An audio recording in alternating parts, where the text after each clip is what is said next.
Justin Tomlinson. Upon time for this very important debate, and all of the members who've spoken have made many constructive and proactive points based on individual experiences and the casework that we all get on a regular basis. And I know in our minister we have somebody who is keen to listen, keen to engage and keen to take back many of the challenges that are being raised today, and hopefully will then deliver further improvements to what is a very important way of delivering benefits in our modern society, because universal credit is a vital part of how we've been able to deliver record employment in every single region in the country, but crucially helping improve people's future opportunities, not just simply getting them into work.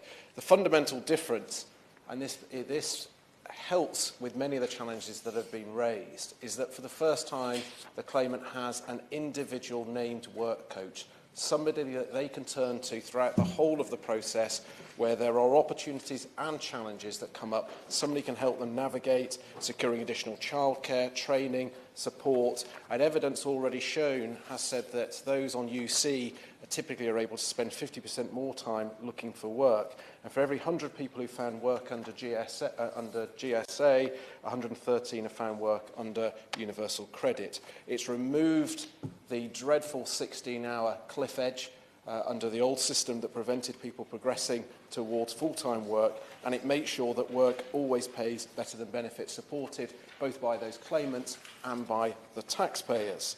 And crucially, this individual support is allowed to be personalised and tailored.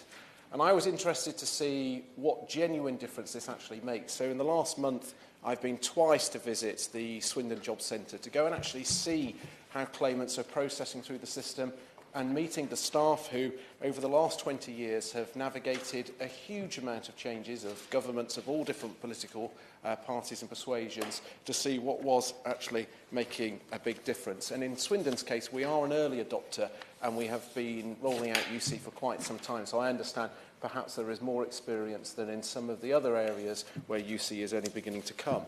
And I made notes on my visits.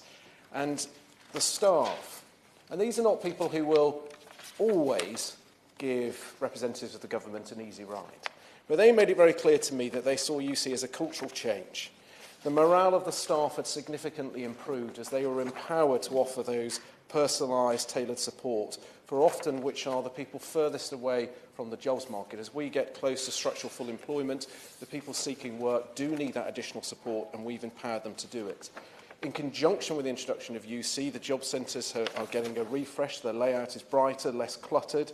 It's now a hive of activity, which is less intimidating for the claimants coming in. It's interactive, it's vibrant, and they felt that they were a collective team working together to help support those people most in need of the support. And they felt that now the ethos was, what can they do to help you? It was a conversation, it was small steps, it wasn't rigid, and it was removing the stigma of the job centre and encouraging those external organisations to work in partnership to deliver those key improvements. And for me, the final thing was the recognition. It isn't just as simple as getting somebody into work, typically on the national living wage. It's about providing that support once they're in work, once they've shown that they can turn up, once they've shown their dedication, to be able to increase their hours, to be able to get promotions, to become a supervisor, to get additional training, so that they can progress up the career ladder that many of us have taken for granted. I was genuinely surprised with how positive the staff were. Yes, there are challenges. That's why there's a debate. That's why the Minister needs to engage. But overall, UC is making a crucial difference to some of the most vulnerable people in society.